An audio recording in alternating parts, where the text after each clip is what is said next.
대통령실의 대응 그리고 김용우 국방부 장관의 대응들 쭉 짚어봤는데 이제는 국회에서 어떤 대응을 하고 있는지 지금 야당에서는 윤 대통령에 대한 탄핵 추진하겠다. 뭐 금요일쯤에는 표결도 들어가겠다. 이런 얘기도 나오는데 일단 국민의힘 상황도 살펴보도록 하겠습니다. 한동훈 대표가 세 가지 정도 요구했습니다. 윤 대통령 탈당하고 국무위원은 그러니까 장관들 전원 사퇴하고 당연히 국방부 장관은 당장 해임해라 이런 얘기입니다. 어떻게 보셨는지요? 그랬는데 오늘 이제 그 오랫동안 의총을 했어요. 한 2시간 이상 했더라고요. 네. 근데 의총하고 나서 한동훈 대표가 나와서 발표했던 내용 아시죠?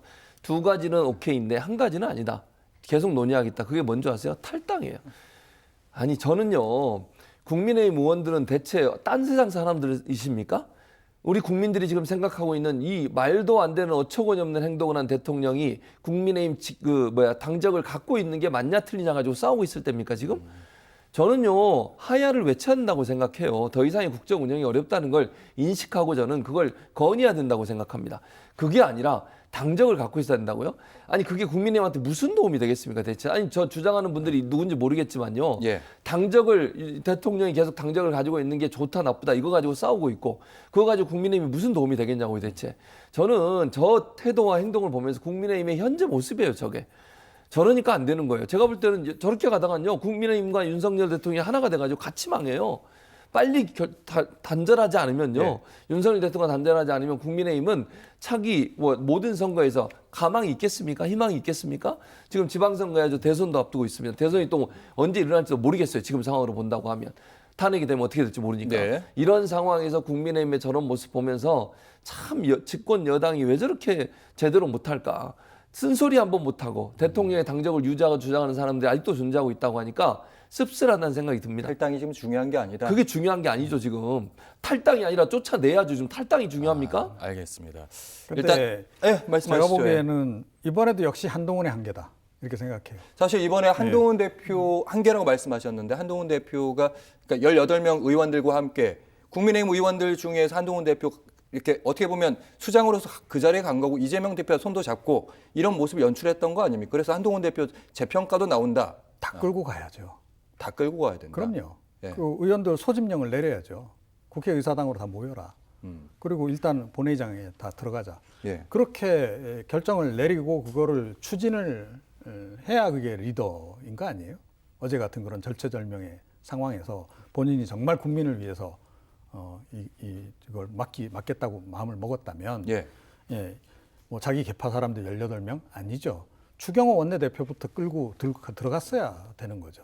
그런데 그걸 못 해낸 거일 뿐만 아니라 예. 결국 뭐 탈당조차도 지금 함부로 지금 입에 올리는 거를 좀 두려워하는. 그래서 이번에도 역시 한동훈의 한계가 여실히 좀 드러나고 있다. 그렇게 저는 생각합니다. 이종훈 평론가님, 예. 한동훈 대표가 처음에 비상계엄이 선포되고 나서 그 어수선한 상황이고 모두가 다 두근두근 거리는 상황에도 이렇게 얘기했습니다. 이번 비상계엄은 반헌법적이고 위헌위법이다.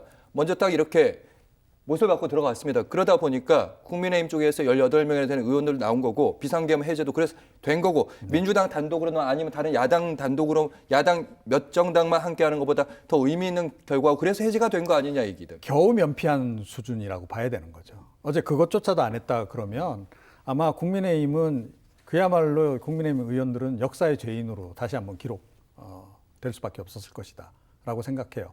어제 그 영상 보셨잖아요. 그 국민의힘 쪽 의석 다 이렇게 비어 있는 거. 예. 그 역사적인 장면인 겁니다. 나중에 지금 현재 국회의원들인 그 분들 자녀들이 그 사진 보고 뭐라 그러겠어요. 이때 아빠는 뭐 했냐. 묻지 않겠어요? 예. 그런 정도의 절체절명의 순간이었다라고 판단을 내렸다면 어저께 한동훈 대표는 당사로 갈 게 아니고 먼저 국회 본회의장으로 내지는 국회 안으로 먼저 들어가야 되는 거고 예. 추경호 원내대표를 친윤계 핵심이잖아요. 그리고 윤석열 대통령의 마음속 대표 아닙니까? 그럼 어떻게든 자기 옆에 붙잡아 놔야 되는 거죠. 그리고 빨리 의원들 부르라고 지금 이야기를 해야 되는 거고 의원총회도 국회 안에서 하는 게 맞는 거잖아요. 예. 그런 식으로 해야 되는데 그런 것까지는 관철을 못 하는 거죠. 그냥 자기 속된 말로 자기 식솔 정도 챙겨서 겨우 가서 어떻게 보면 겨우 면피한 그런 대표인데 예. 그런 대표를 우리가 잘했다라고 우리가 얘기할 수가 과연 있겠는가 그렇게 생각합니다. 이종훈 평론가께서 말씀하셨는데 그러니까 한동훈 대표랑 추경 원내대표가 지금 의견 차이가 확실히 있었던 것 같습니다. 그리고 그 국민의힘의 그 의석 자리들은 하얗게 비어 있었다는 그 부분 역사에 어떻게 남겠느냐. 저 이 질문이 되게 마음에 와 닿는데요. 당연히 그럴 수밖에 없죠. 저렇게 지금 아니 모든 국민들이 이 황당한 계엄령 선포 도저히 납득이 안 되고 이유도 없고 헌법에 반하는 이런 행동을 한 대통령에 대해서 문제가 있다고 판단해서 국민의 여론을 받들어서 그걸 국회의사당에서 실현하는 사람이 국회의원들이에요. 네. 민의의 전당 아닙니까? 자기들을 뽑아주고 대표로 보내놓은 사람들, 그 사람들의 얼굴에 먹칠한 거예요. 그 사람들의 명예를 땅에 떨어뜨린 거예요. 그 사람들을 배신한 거예요. 그거밖에 안 보여요, 저는. 당리당략, 본인의 정치적 이해관계, 그것 때문에 저런 선택을 합니까? 국회의원들은 헌법기관이라고 그러잖아요. 각각이 헌법기관으로 그럽니다. 국민들이 국회의원에서 뭘 기대하고 있겠습니까? 당리당략 하지 말고 원칙에 상식에 맞게 행동하라는 거 아닙니까? 그런 행동 안 했잖아요, 어제. 자기들 혹시나 찍힐까봐 또 윤석열 대통령한테 대통령 윤석열 정부에 뭔가 좀 불이익이 당하지 않을까봐 이런 거 생각 때문에 저러는 거 아닙니까? 그렇지 않다면 어떻게 저게 안 나타날 수가 있겠습니까? 저는 그런 모습으로 국회의원 하는 사람들 어떤 사람이 심지어 그 사람을 지지했던 사람이라도 네. 그 사람을 국회의원으로 보겠습니까? 저는 아니라고 봅니다. 정치꾼으로 볼 겁니다. 그런 비판 안 받으시려면 똑바로 하셔야 돼요. 국민들이 뭘 원하는지, 국민의 여론은 어떤 건지 잘 민감하게 살피고 그 여론에 맞게 행동하는 게 맞다고 생각합니다. 본인의 정치적 이해관계 때문에 국민이 원하는 것에 반하는 행동하는 사람들 반드시 다시는 본회의장에 들어올 수 없도록 국회의원직을 얻지 못하도록 만들어야 된다고 저는 생각해요.